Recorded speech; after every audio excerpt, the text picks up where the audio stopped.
नमस्कार मित्रों, मिसेंट्रिक क्लास में आपका स्वागत है। आज हम लोग पढ़ेंगे रेस्पिरेटरी सिस्टम के बारे में, यानी रेस्पिरेटरी सिस्टम। रेस्पिरेटरी का मतलब होता है श्वसन और सिस्टम का मतलब होता है तंत्र। यानी एक से अधिक आर्गन जब एक साथ मिलकर काम करते हैं तो उसको क्या कहते हैं? सिस्टम कहते हैं। तो ये पूरा क्या हो जाएगा? Respiratory system. तो सबसे पहले हम जानते हैं, अगर कहीं रेस्पिरेशन या रेस्पिरेटरी सिस्टम की बात आती है तो जनरली हम लोग क्या जानते हैं कि हम लोग वातावरण से जो है ऑक्सीजन को लेते हैं और कार्बन डाइऑक्साइड को बाहर निकालते हैं। यही जो प्रोसेस होती है इसी को हम लोग क्या कहते हैं? श्वसन कहते हैं। लेकिन देखने में जितनी ये प्रोसेस सरल दिख रही है उतनी है नहीं, ये बहुत ही टिपिकल प्रोसेस होती है। तो आइए देखते हैं कि किस तरह से इसकी पूरी मैकेनिज्म क्या होती है, गैसेस एक्सचेंज क्या होते हैं और इसका केमिकल जो होता है वो किस तरह से होता है, इसमें फॉर्मेशन, ये कौन कौन से अंग इसमें जो है काम करते हैं। आइए सबसे पहले देखते हैं कि श्वसन जो होता है हम लोग कहाँ से लेते हैं? नाक से लेते हैं। तो नाक के पास ये पीछे होती है, जो नहीं दिखती हम लोग को, क्या होती है? नेजल कैविटी होती है बड़ी सी। उसके बाद हम लोग वातावरण से क्या लेते हैं? ऑक्सीजन को लेते हैं। ऑक्सीजन और CO2 और 2 प्लस अदर गैस क्या है हम लोग नाक से लेते हैं। तो ये कहाँ जाता है? सबसे पहले हम लोग नेजल कैविटी, नोज के द्वारा क्या लेते हैं? सांस को लेते हैं। नोज में क्या होता है? सेप्टम पाया जाता है, वो नॉस्ट्रिल्स पाया जाता है। ये दो नॉस्ट्रिल्स पाए जाते हैं संख्या में, ये राइट नॉस्ट्रिल्स और ये लेफ्ट नॉस्ट्रिल्स। तो नॉस्ट्रिल्स, दोनों नॉस्ट्रिल्स की सहायता से जब हम लोग वायु को लेते हैं अंदर तो कहाँ सबसे पहले कहाँ पे जाता है? ये नेजल कैविटी से होते हुए कहाँ पे जाता है? फेरिंग्स होता है। एक पाइप के समान संरचना होती है, उसको कहते हैं फेरिंग्स कहते हैं। फेरिंग्स के बाद ये कहाँ पे जाता है? लैरिंग्स में जाता है। ये लैरिंग्स को क्या कहते हैं? वॉइस बॉक्स कहते हैं। इसको कहते हैं वॉइस बॉक्स। लैरिंग्स को कहते हैं वॉइस बॉक्स कहते हैं।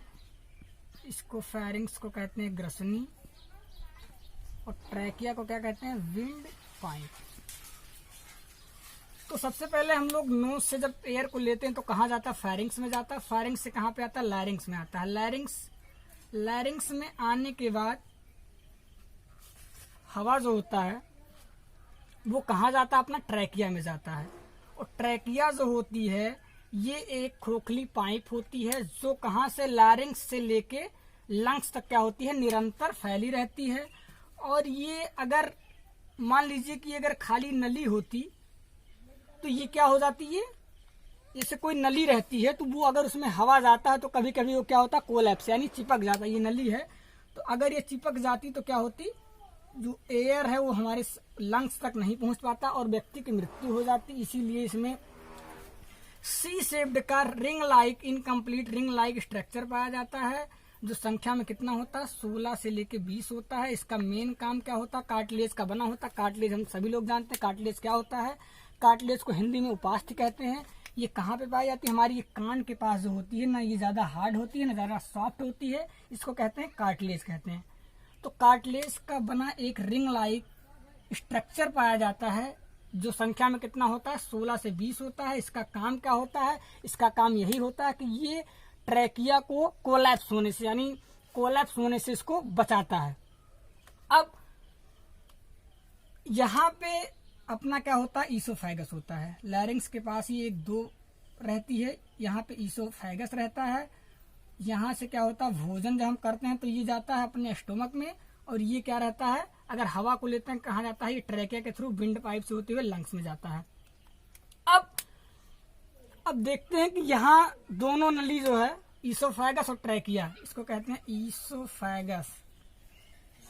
ईसोफेगस और ट्रैकिया के बीच में एक ढक्कन रहता है, तिकोना एक ढक्कन पाया जाता है। इसको क्या कहते हैं? एपिग्लोटिस। कार्टिलेज का बना एक तिकोना आकार का ढक्कन पाया जाता है जिसको क्या कहते हैं? एपिग्लोटिस कहते हैं। दोस्तों इसका बहुत इंपॉर्टेंट रोल होता है। जब हम लोग ऑक्सीजन को ग्रहण करते हैं, सांस को लेते हैं, तो ये क्या करता है? ईसोफेगस को कवर कर लेता है ताकि जो अपना ऑक्सीजन है वो ईसोफेगस में ना जा सके।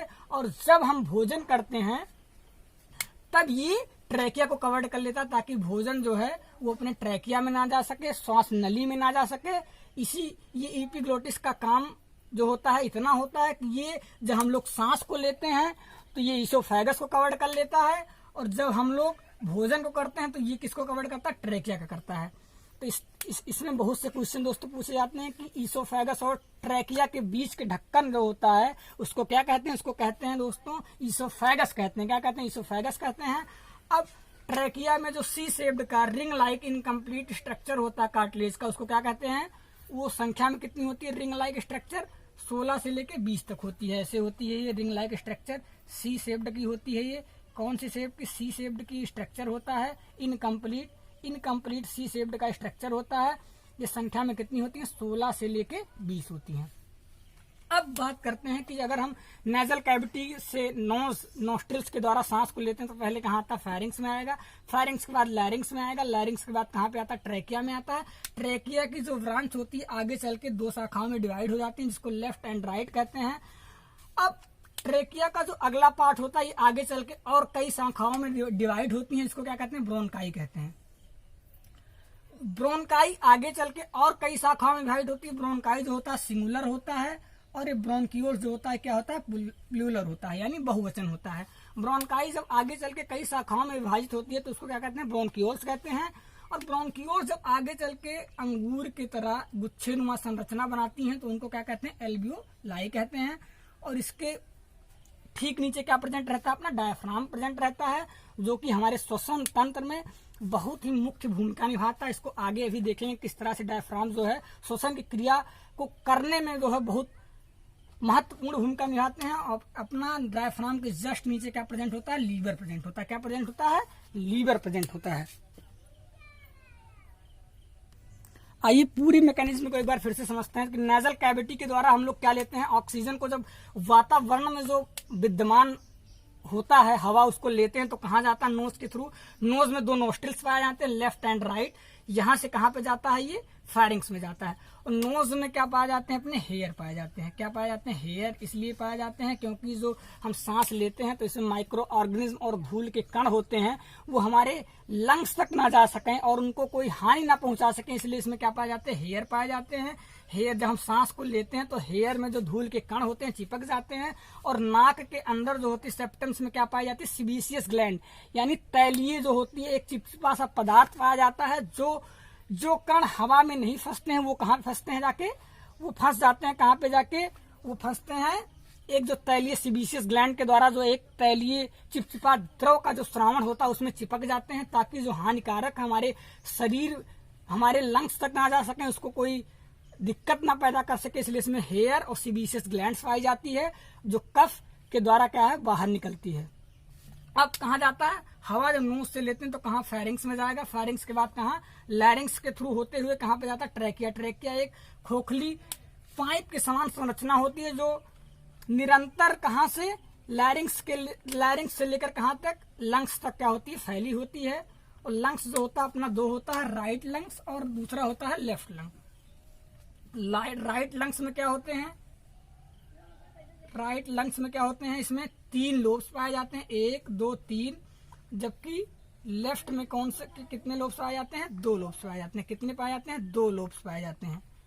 2 लोब्स पाए जाते हैं। 2 लोब्स पाए जाते हैं किसमें? 1 और 2, ये हो गया 2 लोब्स पाए जाते हैं। ये अपेक्स पार्ट होता है और ये जो होता है अपना बेस पार्ट होता है किसका? लंग्स का होता है। अब इस पूरी मैकेनिज्म को हम लोग देख ले कि हम लोग नोज के द्वारा लेते हैं सांस को। कहाँ आता? फेरिंग्स। फेरिंग्स के बाद लैरिंग्स। लैरिंग्स के बाद एपिग्लोटिस को ढक्कन होता है वो खुलता है और कहाँ जाता? ट्रैकिया में सांस जाती है। उसके बाद कहाँ पे? लंग्स। दोनों लंग्स में डिवाइड हो जाता है। डिवाइड लंग्स में चला जाता है। लंग्स में जो होती हैं वो आगे चल के ब्रोनकियाई जो होती है वो अलग अलग कई शाखाओं में विभाजित होती है, इसको कहते हैं ब्रोनक्यूल्स कहते हैं। ब्रोनक्यूल जो होती है और कई शाखाओं गुच्छों की समान संरचना में डिवाइड होती है, उसको क्या कहते हैं? एल्वियोलाई कहते हैं। और उसके नीचे क्या होता है? डायफ्राम होता है। डायफ्राम के नीचे क्या होता है? लीवर प्रेजेंट होता है।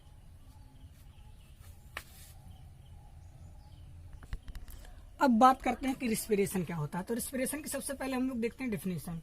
तो gaseous exchange between sales tissues is called respiration, यानी वातावरणीय वायु और कोशिकाओं के मध्य होने वाले गैसों के आदान प्रदान अर्थात विनिमय को ही, विनिमय का मतलब क्या होता है?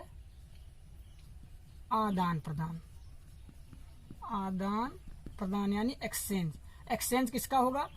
Gaseous exchange between cells and tissue, वातावरणीय वायु और कोशिकाओं के मध्य गैसों के आदान प्रदान को ही हम लोग क्या कहते हैं, श्वसन कहते हैं। क्या कहते हैं, डेफिनेशन को एक बार फिर से देखते हैं। क्या कहते हैं कि वातावरणीय वायु और कोशिकाओं के मध्य होने वाले गैसों के विनिमय को यानी आदान प्रदान को ही हम लोग क्या कहते हैं, रेस्पिरेशन कहते हैं।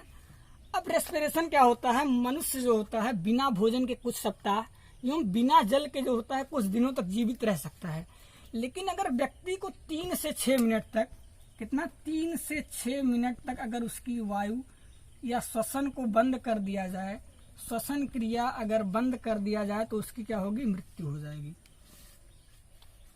आइए फिर से एक बार देखते हैं क्या होता है कि मनुष्य जो होता है बिना भोजन के कुछ दिनों तक, कुछ सप्ताह एवं बिना जल के कुछ दिनों तक, लेकिन अगर ब्रीदिंग यानी श्वसन को 3 से 6 मिनट के लिए अगर बंद किया जाए तो व्यक्ति की क्या होती है, मृत्यु हो जाती है।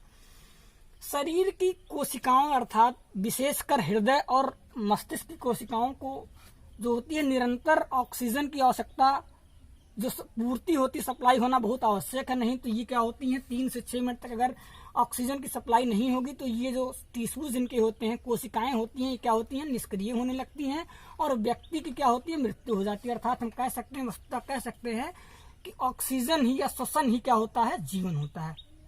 अब रेस्पिरेशन की बात होगी। अब हम लोग देखते हैं कि रेस्पिरेटरी ट्रैक्ट क्या होता है। रेस्पिरेटरी ट्रैक्ट यानी श्वसनीय मार्ग, यानी किन किन रास्तों से जो होता है अपना रेस्पिरेशन होता है या श्वसन की प्रक्रिया कंप्लीट होती है। सबसे पहला अपना जो होता है रेस्पिरेटरी मार्ग होता है, क्या होता है, नोज होता है, नोज होता है। दूसरा क्या होता है अपना फेरिंक्स होता है। तीसरा अपना क्या होता है, लैरिंक्स होता है। चौथा अपना जो होता है वो कौन सा होता है, ट्रैकिया होता है। पांचवा अपना जो होता है वो ब्रोंकाई होता है। ब्रोंकाई जो होता है सिंगुलर होता है, जब ये कई शाखाओं में डिवाइड होती है तो इसको क्या कहते हैं, ब्रोंकियोल्स कहते हैं। ब्रोंकियोल्स जो होता है ये प्लूरल होता है यानी बहुवचन में होता है। छठवां जो अपना होता है एल्वियोलाई होता है और सातवां अपना जो होता है वो कौन सा होता है, लंग्स होता है। तो इन्हीं 7 जो रेस्पिरेटरी ट्रैक्ट होते हैं इन्हीं के द्वारा गुजर के जो अपनी वायु होती है वो फेफड़े तक पहुंचती है। सबसे पहले हम लोग सांस को लेते हैं तो नोज के थ्रू कहाँ जाता है, फेरिंक्स में जाता है। डायग्राम के माध्यम से हम लोग देख लिए हैं। नोज के बाद फेरिंक्स में जाएगा, फेरिंक्स से कहाँ जाएगा, लैरिंक्स, लैरिंक्स के बाद ट्रैकिया, ट्रैकिया के बाद ब्रोंकाई, ब्रोंकियोल्स, ब्रोंकियोल्स के बाद एल्वियोलाई, एल्वियोलाई के बाद कहाँ पे जाएगा, लंग्स में जाएगा। अब बात करते हैं कि नोज की बात करते हैं तो नोज जो होता है अपना, ये हम सामने से देखते हैं तो ये क्या होता है, अपना नोज दिखाई देता है। इसमें 2 छेद पाए जाते हैं जिसको क्या कहते हैं, नॉस्ट्रिल्स कहते हैं। इसमें 2 छेद पाए जाते हैं जिसको क्या कहते हैं, नॉस्ट्रिल्स कहते हैं। इसको नथुने हिंदी में या नथुने कहते हैं। ये संख्या में कितनी होती है, 2 होते हैं। ये संख्या में कितने होते हैं, 2 होते हैं। इन्हीं के द्वारा वायु जो हो जाता है, फिर जाता कहाँ, नेजल कैविटी के द्वारा कहाँ जाएगा, फेरिंक्स में जाएगा। फेरिंक्स से कहाँ जाएगा, लैरिंक्स में जाएगा।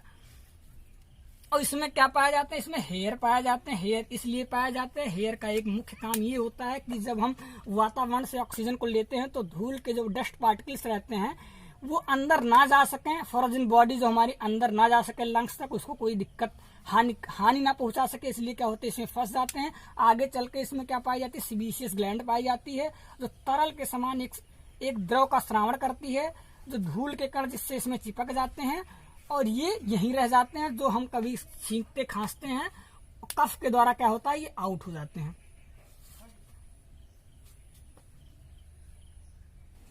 नोज के बाद, नसिका के बाद हम लोग क्या आता है, अगला पार्ट जो होता है दूसरा कौन सा आता है, ग्रसनी होता है। उसको इंग्लिश में फेरिंक्स कहते हैं और हिंदी में ग्रसनी कहते हैं। ये अपनी नोज से लेके लैरिंक्स तक फैली हुई एक खोखली पाइप के समान संरचना होती है। इसकी जो लंबाई होती है वो कितनी होती है, 12 से लेके 14 सेंटीमीटर होती है। ये वायु को निरंतरता प्रदान करते हुए क्या हम मार्ग प्रदान करती है। ये फेरिंक्स जो होती है नोज से लेके, नोज से स्टार्ट होती है ये, और कहाँ तक होती है, ये लैरिंग्स तक होती है। कहाँ पे, लैरिंग्स तक होती है। नोज से लेके ये लैरिंग्स तक एक संरचना होती है जिसकी लंबाई क्या होती है, 12 से 14 सेंटीमीटर होती है। अब ये फेरिंग्स जो होता है ये भी क्या होते हैं, 3 टाइप्स के होते हैं। कितने टाइप्स के होते हैं, 3 टाइप्स के।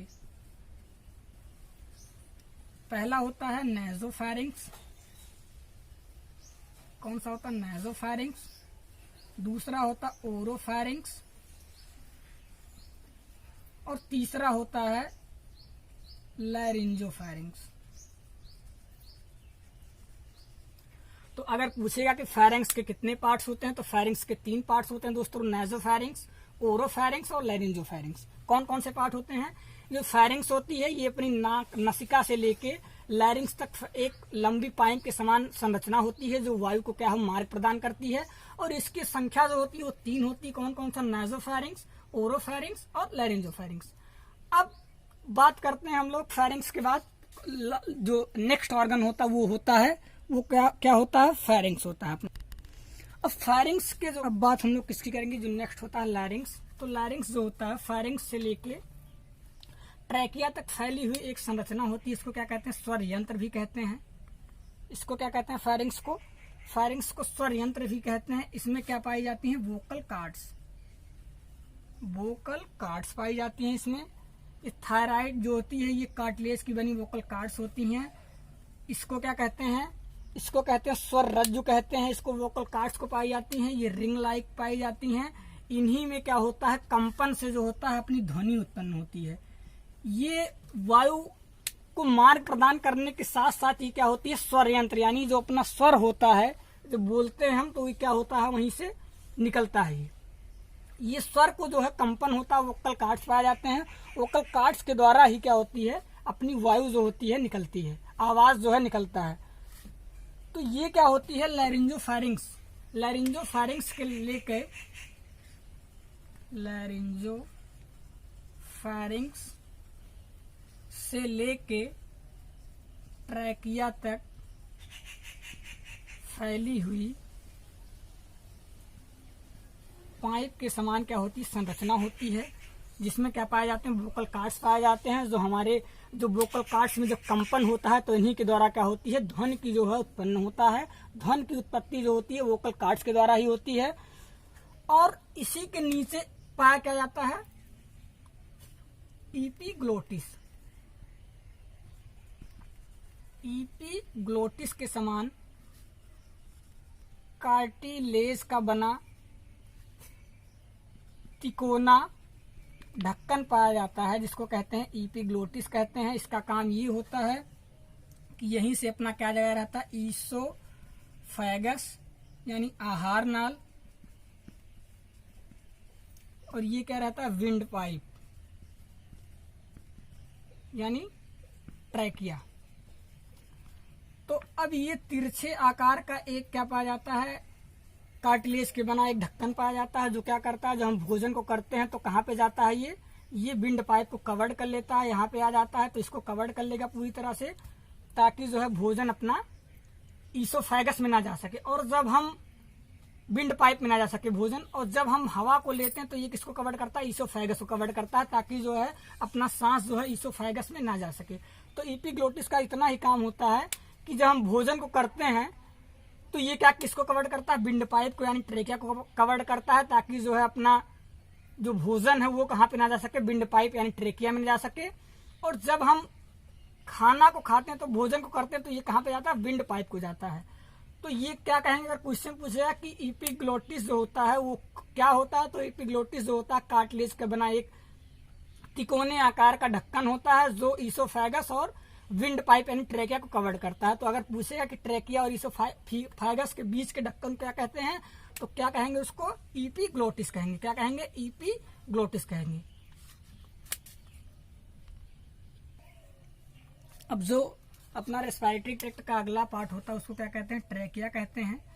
तो ट्रैकिया जो होता है, ट्रैकिया अपना होता है लैरिंग्स से लेके और जो होता है लंग्स तक फैली हुई एक संरचना होती है।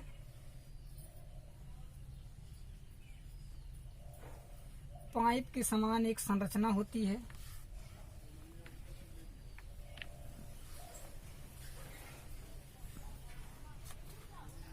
जिसमें सी शेप्ड का इनकम्प्लीट रिंग लाइक स्ट्रक्चर पाया जाता है।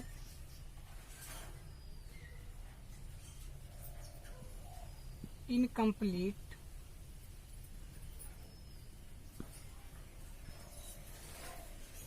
रिंग लाइक स्ट्रक्चर पाया जाता है जो किसका बना होता है, कार्टिलेज का बना होता है। यानी उपास्थि क्या होती है, उपास्थि वो होती है वो हड्डी से कम कठोर एवं कम मुलायम, जो होती है अपनी कान में जो पाई जाती है क्या होती है, कार्टिलेज ही होती है।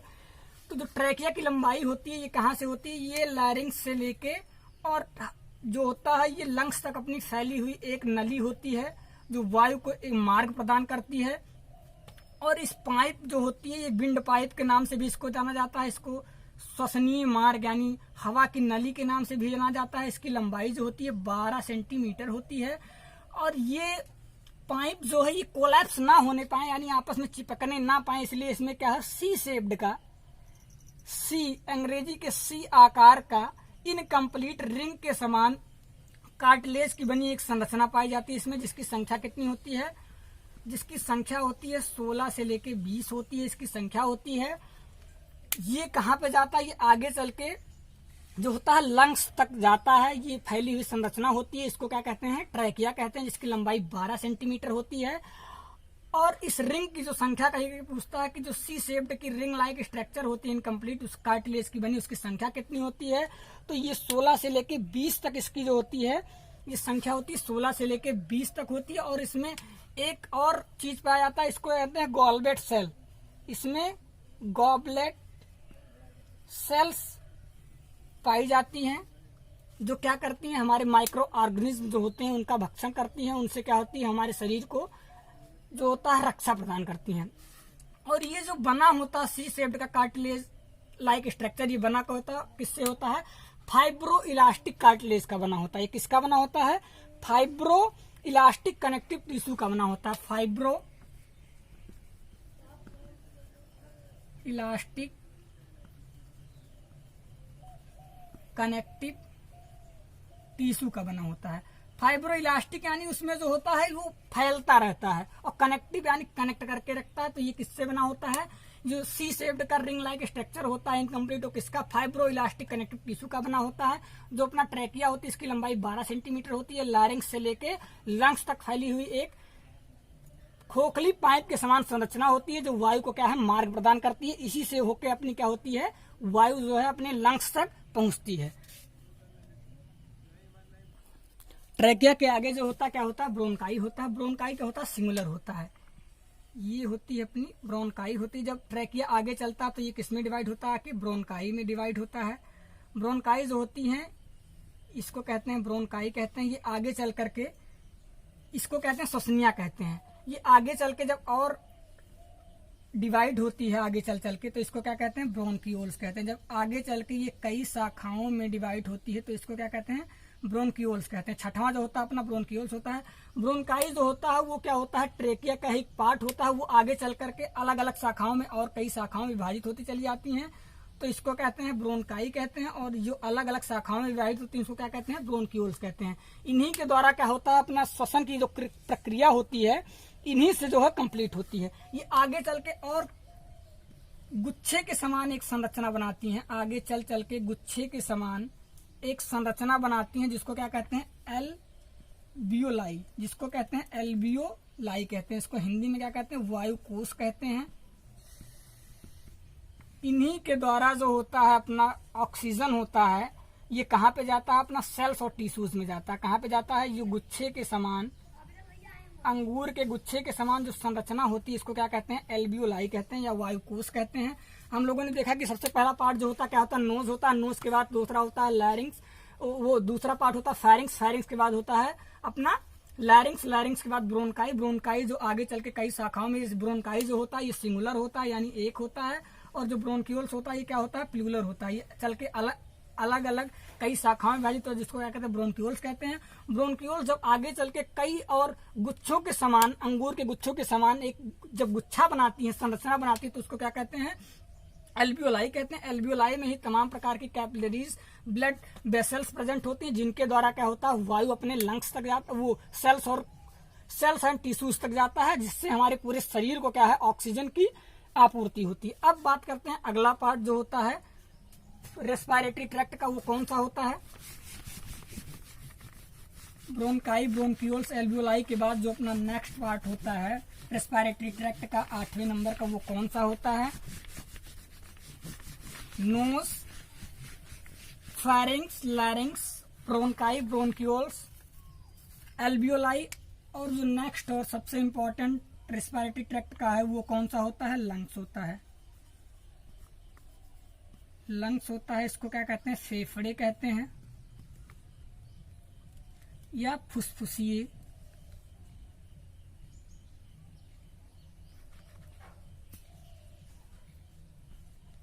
या इसको क्या कहते हैं? फुसफुस कहते हैं। जो लंग्स होता है अपना,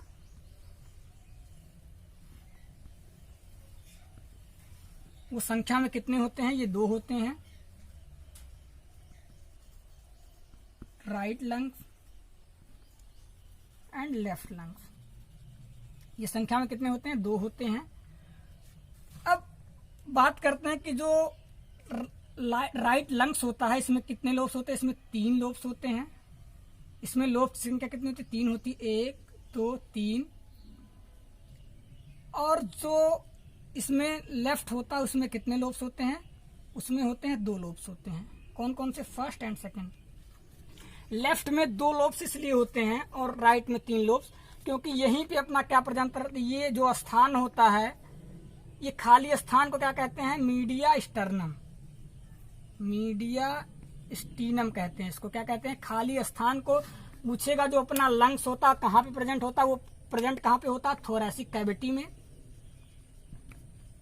थोरैसिक कैविटी या चेस्ट कैविटी।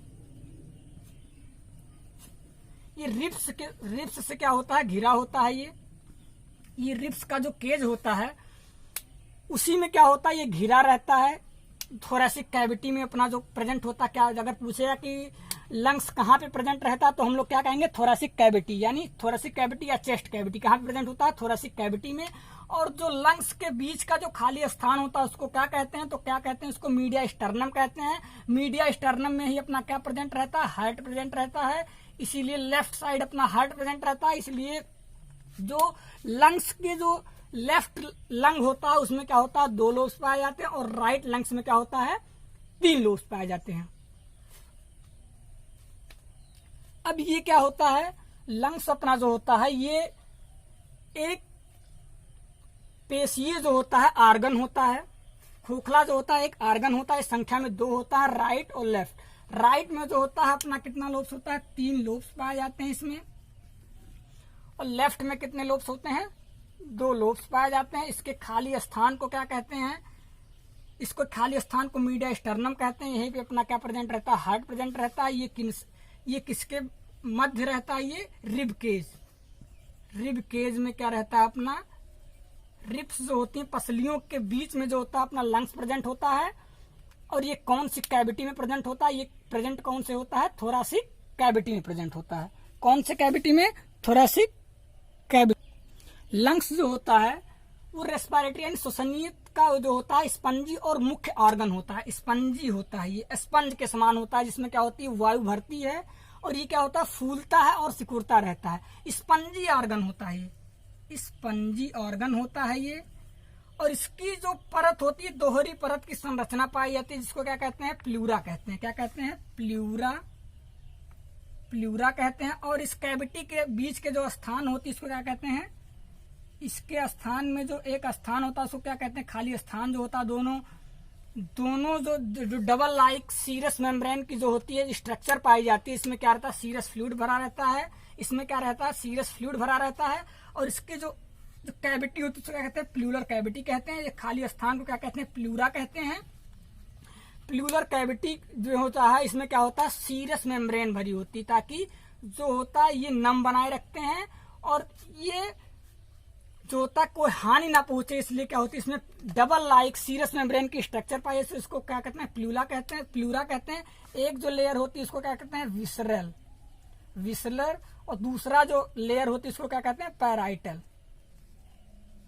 दो लेयर पाई जाती, पहली लेयर का नाम होता है विसरल और दूसरे लेयर का नाम होता है पैराइटल होता है। इसके बीच के जो खाली स्थान होते हैं इसको क्या कहते हैं, इसको कहते हैं प्लूरल कहते हैं। इसके स्थान में जो भरा होता है वो सीरस मेम्ब्रेन भरा होता है, और इस कैविटी को क्या कहते हैं प्लूलर कैविटी कहते हैं। कौन सी कैविटी, प्लूलर कैविटी कहते हैं। चलिए अब आगे देखते हैं, और रेस्पिरेटरी ट्रैक्ट के बाद देखते हैं कि ब्लड सप्लाई जो होती है लंग्स में, लंग्स को जो होती है वो रक्त की आपूर्ति कौन करता है। तो रक्त आपूर्ति जो होता है लंग्स की कौन करता है, पल्मोनरी आर्टरी के द्वारा क्या होता है इसमें ब्लड सप्लाई होती है।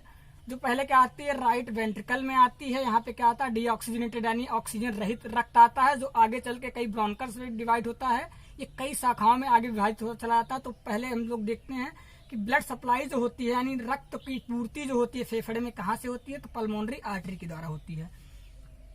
अब हम लोग देख लिए रेस्पिरेटरी ट्रैक्ट, ब्लड सप्लाई देख ली लंग्स में किसके द्वारा होती है। अब देखते हैं कि मसल्स ऑफ रेस्पिरेशन यानी श्वसन की जो पेशियां होती है, किन किन पेशियों के द्वारा जो होता है अपना श्वसन की पेशियां कौन कौन सी होती है। पहला होता है इंट्राकॉस्टियल मसल्स, ये कितनी होती है 11 जोड़ी पाई जाती है, जो कहाँ पे रहती हैं, ये 12 पेयर्स रिब्स केज में क्या होती है प्रेजेंट होती हैं। ये इंट्राकॉस्टल मसल्स होती हैं जो 11 जोड़ी होती हैं, ये कहाँ पे रहती हैं 12 जोड़ी रिब केज में क्या प्रेजेंट रहती हैं। ये दो परतों में बाह्य एवं आंतरिक इंट्राकॉस्टल पेशियों के रूप में व्यवस्थित रहती हैं। अब दूसरा क्या होता है अपना डायफ्राम होता है। तो डायफ्राम जो होता है अपना ये क्या होता है कि यह थोरेसिक कैविटी एवं एब्डोमिनल कैविटी को क्या होती है पृथक करने वाली है, यानी जो डायफ्राम होता है किसको अलग करती है, ये थोरेसिक कैविटी में अपना क्या होता है लंग्स प्रेजेंट होता है, और उसके बाद क्या होता है डायफ्राम जो रहता है वो थोरेसिक कैविटी और एब्डोमिनल कैविटी को पृथक करने वाली एक गुंबद के समान संरचना होती है, ऐसे होती है। इसका स्ट्रक्चर हम लोग देखते हैं तो ये कुछ इस तरह से संरचना होती है। डायफ्राम जो होती है थोरेसिक कैविटी और एब्डोमिनल कैविटी को क्या होती है अलग करती है। ये क्या होती है मस्कुलो मेम्ब्रेनस भित्ति होती है, जिसकी यह होती है उत्तलता भित्ति होती है जो उदर की ओर रहती है, और इसमें क्या पाए जाते हैं टेंडन पाए जाते हैं, सेंट्रल टेंडन्स पाए जाते हैं जो रेडियंट होकर पसलियों एवं वर्टिकल कॉलम से जुड़ जाते हैं। जो क्या इसमें क्या टेंडन्स पाए जाते हैं, जो ये क्या प्रेशर से क्या होता है ये लंग्स को ऊपर की ओर रेडिएट करता है ताकि इसमें अधिक से अधिक क्या हो हवा जो है भर सके। तो ये जो रिस्पायरेशन मसल्स होती हैं, मसल्स ऑफ रिस्पायरेशन जो होती हैं, ये पेशियां होती है दो होती हैं। पहला होता है इंट्राकॉस्टियल मसल्स होती हैं जो 11 जोड़ी पाई जाती हैं, दूसरा होता है डायफ्राम होता है जो थोरेसिक कैविटी और एब्डोमिनल कैविटी को अलग करता है। इसमें सेंट्रल टेंडन्स पाए जाते हैं जो ये क्या होती है मेम्ब्रेनस यानी मेम्ब्रेनस की होती है, ये संरचना होती है। ये क्या होता है श्वसन की क्रिया जब होती है तो ये क्या करता है रेडिएट करता है, रेडिएट यानी प्रसार करता है। किसका प्रसार करेगा ये लंग्स का करेगा। जब लंग्स का प्रसार करेगा तो इसमें क्या होगी लंग्स कैपेसिटी बढ़ेगी और अधिक से अधिक हवा जो होती है वो लंग्स में अपनी भर जा सके। तो ये जो दोनों मसल्स होती हैं इंट्राकॉस्टियल मसल्स और डायफ्राम जो होती है ये अपनी जो होती है श्वसन की पेशियां होती हैं, और ये जो होती है श्वसन की क्रिया करने में बहुत ही महत्वपूर्ण भूमिका निभाते हैं। तो कौन कौन सी होती है इंट्राकॉस्टियल्स होती हैं दोस्तों, दूसरी क्या होती है डायफ्राम होती है। अभी तक हम लोगों ने क्या देखा रेस्पिरेटरी ट्रैक्ट को देखा, ब्लड सप्लाई को देखा, और कौन कौन सी जो है मसल्स जो है ये इंपॉर्टेंट रोल प्ले करती हैं। अब हम लोग देखते हैं कि जो इसकी क्रिया विधि होती है आखिर ये रेस्पिरेशन होता कैसे। इंस्पिरेशन, इनका मतलब क्या होता है अंदर लेना, यानी जब हम वायु को क्या होता है अंदर लेते हैं तो उसको क्या कहते हैं इंस्पिरेशन कहते हैं। यानी ऑक्सीजन को जब हम अंदर करते हैं इनहेल करते हैं, इनहेल यानी सांस को जब अंदर की ओर खींचते तो उसको क्या कहते हैं इंस्पिरेशन कहते हैं। और जब हम कार्बन डाइऑक्साइड को बाहर निकालते हैं एग्जिट, एक्स का मतलब होगा एग्जिट माने बाहर, और इनका मतलब क्या होगा अंदर। जब अंदर की तरफ सांस लेते हैं और वो क्या कहता है इंस्पिरेशन कहते हैं। जब वातावरण से हम अंदर की तरफ सांस को खींचते हैं तो वो प्रक्रिया क्या कहती है प्राश्वसन, यानी प्रारंभिक जो होती है वो अंदर को लेते हैं तो उसको क्या कहते हैं इंस्पिरेशन कहते हैं। और जिस प्रक्रिया के द्वारा हम कार्बन डाइऑक्साइड को बाहर यानी एग्जिट करते हैं तो उसको क्या कहते हैं इंस्पिरेशन का मतलब जान लिया, इन यानी अंदर लेना, एक्स का मतलब एग्जिट यानी बाहर। ऑक्सीजन को अंदर लेना क्या कहलाता है? इंस्पिरेशन कहलाता है। श्वसन को अंदर लेना इंस्पिरेशन कहलाता है, और श्वसन को बाहर निकाला, कार्बन डाइऑक्साइड को बाहर निकालना, एग्जिट करना, ये क्या कहलाता है? ये एक्सपिरेशन कहलाता है। अब इसकी हम लोग देखते हैं कि कैसे होता है ये। तो इंस्पिरेशन के दौरान जो इंट्राकॉस्टल्स मसल्स होती हैं, यूं डायफ्राम, जो दो पेशियां हो रही थी, कौन कौन सी? इंट्राकॉस्टियल्स और डायफ्राम जो हो रही थी, ये दोनों तंत्रिकाओं से उद्दीपित होकर साथ साथ क्या होती है? कॉन्ट्रैक्ट होती हैं, अर्थात संकुचित होती हैं। क्या होती है? कॉन्ट्रैक्ट होती है, जिससे थोरेसिक कैविटी का आयतन बढ़ जाता है। ये जो दोनों पेशियां होती थी, डायफ्राम और इंट्राकॉस्टियल्स और डायफ्राम जो होती हैं, ये साथ साथ उद्दीपित होकर क्या होती है? कॉन्ट्रैक्ट होती हैं। कॉन्ट्रैक्ट होती है यानी संकुचित होती हैं, जिससे क्या होता है? थोरेसिक कैविटी का जो होता है वॉल्यूम यानी आयतन जो होता है, ये क्या होता है? बढ़ जाता है। थोरेसिक कैविटी का बढ़ जाता है, और प्रत्यास्थपूर्ण होते हैं जो, और फेफड़े जो होते हैं प्रत्यास्थपूर्ण होते हैं। इस बढ़े हुए खाली स्थान को भरने के लिए फैलते हैं। जब ये कॉन्ट्रैक्ट होगा तो ये क्या होगा? फूल जाएगा, और फूल जाएगा तो इसको भरने के लिए क्या होता है? भरने के लिए फैलते हैं। इनके फैलने से वायु पथों और फेफड़ों में विद्यमान एल्वियोलाई जो होती है, ये गुच्छे के समान संरचना जो होती है, एल्वियोलाई होती है, ये वातावरणीय दाब के से कम हो जाता है, जिससे बाहर वातावरणीय वायु खींचकर वायु पथों से होकर फेफड़े को प्रविष्ट हो जाती है। जब ये कॉन्ट्रैक्ट हो जाएंगे, थोरेसिक कैविटी फुल हो जाएगी, तो उस समय क्या होगा? एल्वियोलाई का जो प्रेशर होगा वातावरणीय दाब से कम हो जाएगा। वातावरणीय दाब से जब कम हो जाएगा तो ये क्या होगा? जब वातावरणीय दाब से कम हो जाएगा तो एल्वियोलाई क्या है? फूल जाएंगी, और इसमें क्या होता है? ये वायु खिंचकर क्या होती है? भर जाती है। यही क्रिया जो होती है, इसको क्या कहते हैं? इंस्पिरेशन कहते हैं। ये जो इंट्राकॉस्टियल मसल डायफ्राम का जो संकुचन हो रहा था, जो कॉन्ट्रैक्ट होने से जो थोरेसिक कैविटी का आयतन बढ़ता है, आयतन बढ़ेगा तो ये एल्वियोलाई का जो प्रेशर होगा वो वायुमंडलीय दाब से कम हो जाएगा। वायुमंडलीय दाब से जब कम हो जाएगा तो ये क्या होगा? अंदर की तरफ क्या होगा? प्रवेश करेंगे हवा। इसी पूरी प्रोसेस को क्या कहते हैं? इंस्पिरेशन कहते हैं। इस पूरी प्रोसेस को क्या कहते हैं? इंस्पिरेशन कहते हैं। अब बात करते हैं एक्सपिरेशन यानी निःश्वसन किसको कहते हैं? एक्सपिरेशन के दौरान इंट्राकॉस्टल पेशियां जो होती हैं, मसल्स होती हैं, और डायफ्राम दोनों शिथिल रिलैक्स हो जाते हैं। उसमें क्या हो रहे थे? कॉन्ट्रैक्ट हो रहे थे। इसमें क्या होते हैं? कॉन्ट्रैक्ट यानी संकुचित होते हैं, संकुचित होते थे। इसमें क्या होंगे? रिलैक्स यानी अपने आराम की अवस्था में आ जाते हैं, रिलैक्स हो जाते हैं। इनके शिथिल होने से जो थोरेसिक कैविटी होती है, इनके शिथिल हो जाते हैं, थोरेसिक कैविटी जो होती है संकुचित हो जाती है। अब ये क्या होगी? संकुचित हो जाएगी, जिससे फेफड़े पर क्या होगा? दबाव पड़ता है, और फेफड़े के भीतर की कार्बन डाइऑक्साइड क्या होती है? बाहर चली जाती है। तो यही जो प्रक्रिया होती है, इसको क्या कहते हैं? एक्सपिरेशन यानी निःश्वसन कहते हैं। ये जो प्रक्रिया होती है क्या होती है? जीवन पर्यंत यानी निरंतर। ये कॉन्स्ट्रक्शन और रिलैक्सेशन की जो प्रक्रिया हो रही थी, कॉन्ट्रैक्ट और रिलैक्स हो रहे थे दोनों मसल डायफ्राम इंट्राकॉस्टियल, ये क्या होती है? निरंतर चलती रहती है। और हमारा जीवन जो जीवन पर्यंत यानी ये निरंतर जीवन भर, जब तक व्यक्ति का जीवन रहता तब तक ये निरंतर चलने वाली क्या होती है? प्रक्रिया होती है। कौन कौन सी? इंस्पिरेशन और एक्सपिरेशन। अब बात करते हैं कि गैसियस एक्सचेंज यानी गैसों का आदान प्रदान जो होता है वो कैसे होता है। इसके बाद हम लोग देखेंगे गैसीय एक्सचेंज। क्रिया विधि के बाद देखेंगे गैसीय यानी गैसों का जो आदान प्रदान होता है वो कैसे होता है। अभी तक तो हम लोग नॉर्मल देख रहे थे, अब देखेंगे गैसों का आदान प्रदान यानी ऑक्सीजन हम लोग कितना लेते हैं, इंस्पायर कितना करते हैं, और एक्सपिरेशन कितना करते हैं। तो जो ऑक्सीजन हम लोग लेते हैं एक बार के श्वसन में कितना लेते हैं? 70। वो नाइट्रोजन जो ऑक्सीजन लेते हैं कितना लेते हैं? ऑक्सीजन जो लेते हैं अपना हम,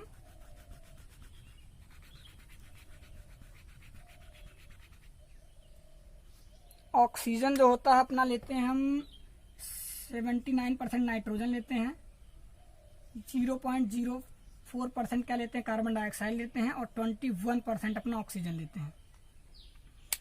अब ऑक्सीजन कितना लेंगे? 21% लेंगे, कार्बन डाइऑक्साइड 0.4% लेंगे, और नाइट्रोजन कितना लेंगे? 79% लेंगे। अब ये तो इंस्पायर यानी श्वसन की बात होगी कि हम लोग इतना अंदर लेते हैं। अब बाहर कितना छोड़ते हैं? तो ऑक्सीजन जो होता है वो कितना छोड़ते हैं? 60%, कार्बन डाइऑक्साइड 0.04%, और नाइट्रोजन जो होता है अपना कितना परसेंट? 79%।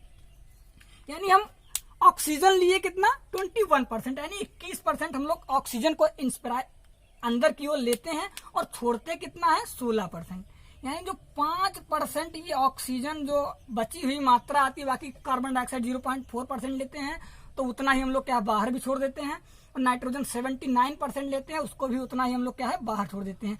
खाली जो ऑक्सीजन होता है उसको हम लोग लेते हैं 21%, यानी इंस्पिरेशन करते हैं 21% और एक्सपिरेशन करते हैं कितना 16%, यानी 16%।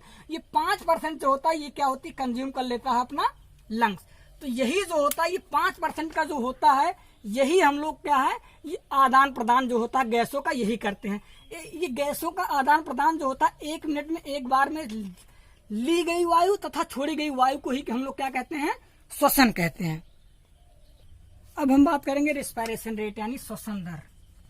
रेस्पिरेशन रेट यानी श्वसन दर क्या होता है, तो 1 मिनट में जितना हम लोग वायु को अंदर लेते हैं, 1 मिनट में कितनी बार सांस को लेते हैं, कितनी बार छोड़ते हैं, उसी को क्या कहते हैं श्वसन दर कहते हैं। 1 मिनट में ली गई वायु और ली जाने वाली वायु और छोड़ने वाली कार्बन डाइऑक्साइड का कितना % लेते हैं और कितना छोड़ते हैं, उसी को क्या कहते हैं श्वसन दर कहते हैं। ये कितना होता है, ये 16 से लेके 20 तक होता है। किसमें एडल्ट में होता है ये 16 से लेके 20 होता है, और जो बच्चों में होता है ये क्या रहता है, ये रहता है 25 से लेके 40 ब्रीथ पर मिनट रहता है। ये पर मिनट में 1 मिनट में हम लोग 16 से 20 बार जो है श्वसन को लेते हैं, और बच्चों में जो होता है 25 से लेके 40 तक होता है। अब बात करते हैं कि इसका जो कंट्रोल होता है, ये श्वसन को कंट्रोल कौन करता है, तो ब्रेन में स्थित जो मेडुला ऑब्लांगाटा होता है, ब्रेन में स्थित जो क्या होता है रेस्पिरेटरी सेंटर में जो होता है क्या होता है, रेस्पिरेटरी सेंटर कौन होता है मेडुला ऑब्लांगाटा होता है। मेडुला ऑब्लांगाटा के द्वारा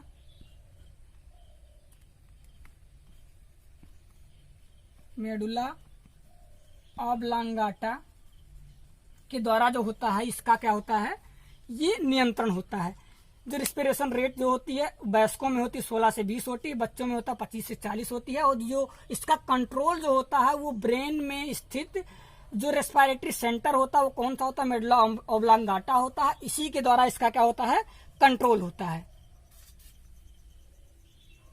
अब देखते हैं हम लोग कि फेफड़े का आयतन कितना होता है, कितना हम लोग वॉल्यूम कंज्यूम कर सकते हैं, कितना ले सकते हैं, कितना छोड़ सकते हैं।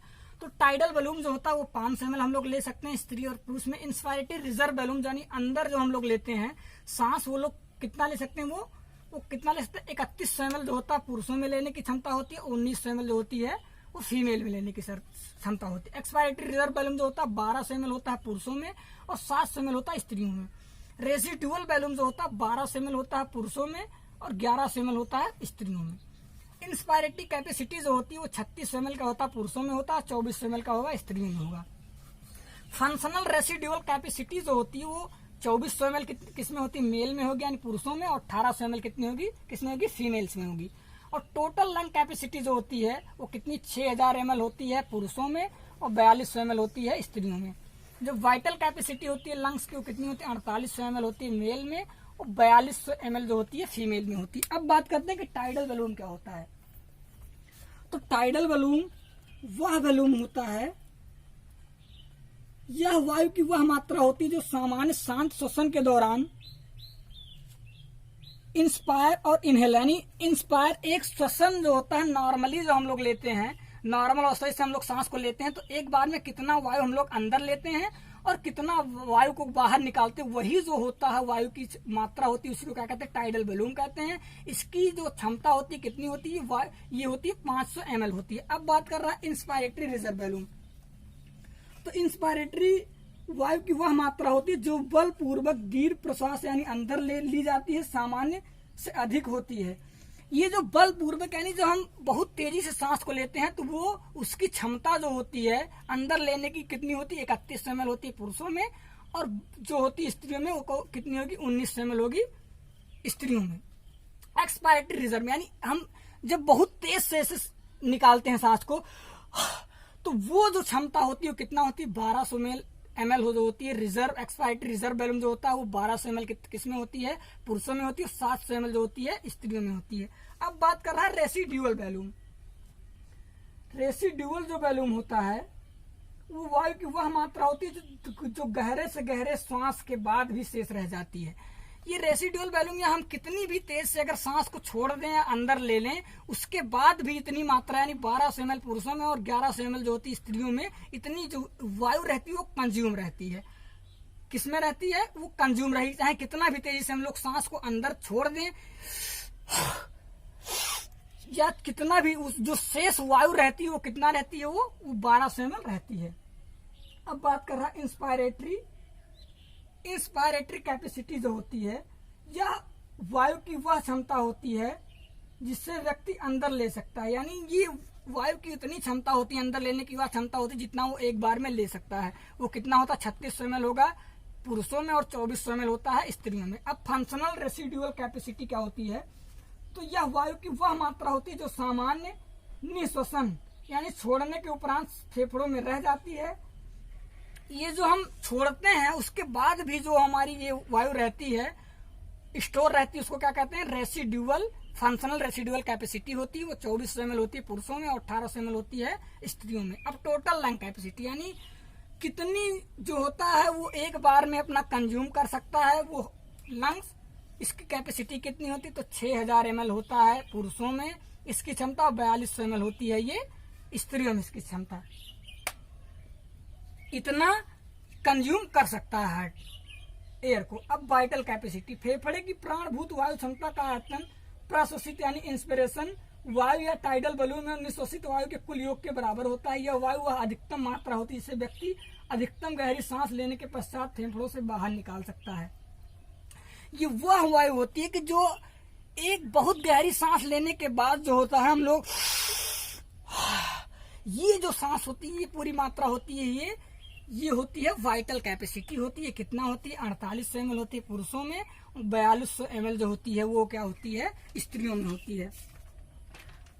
अब बात करते हैं किसकी? अब एक बार फिर से हम लोग देख लेते हैं रेस्पिरेटरी सिस्टम। रेस्पिरेटरी सिस्टम हम लोग कहाँ से लेते हैं? इसका जो कहाँ से, नोज से शुरू होता है। नोज के बाद क्या आता है? अपना फायरिंग्स आता है। फायरिंग्स के बाद क्या आता है? लायरिंग्स। लायरिंग्स के बाद क्या आता है? अपना ट्रैकिया आता है। क्या आता है? ट्रैकिया। ट्रैकिया के बाद क्या आता है? ब्रोनकाई। ब्रोनकाई के बाद क्या आता है? आपका ब्रोनक्यूल्स। ब्रोनक्यूल्स आता है। ब्रोनक्यूल्स के बाद क्या आता है? अपना एल्वियोलाई। एल्वियोलाई के बाद अपना क्या आता है? लंग्स आता है। ये जो पूरी प्रोसेस होती है नोज से स्टार्ट होती है। फायरिंग्स, फायरिंग्स के बाद लायरिंग्स, लायरिंग्स के बाद ट्रैकिया, ट्रैकिया के बाद ब्रोनकाई, ब्रोनकाई के बाद ब्रोनक्यूल्स, ब्रोनक्यूल्स से एल्वियोलाई, एल्वियोलाई के बाद लंग्स। ये जो गैसों का आदान प्रदान होता है इसी को हम लोग क्या कहते हैं? रेस्पिरेशन कहते हैं या श्वसन तंत्र कहते हैं। आशा करता हूं कि दोस्तों आपको ये सिस्टम जो है रेस्पिरेटरी सिस्टम आपको समझ में आया होगा। अगले वीडियो में हम लोग इसके ऑब्जेक्टिव टाइप क्वेश्चन को सॉल्व करेंगे। जो लोग चैनल पे नए हैं वो चैनल को लाइक करें, शेयर करें और सब्सक्राइब करें।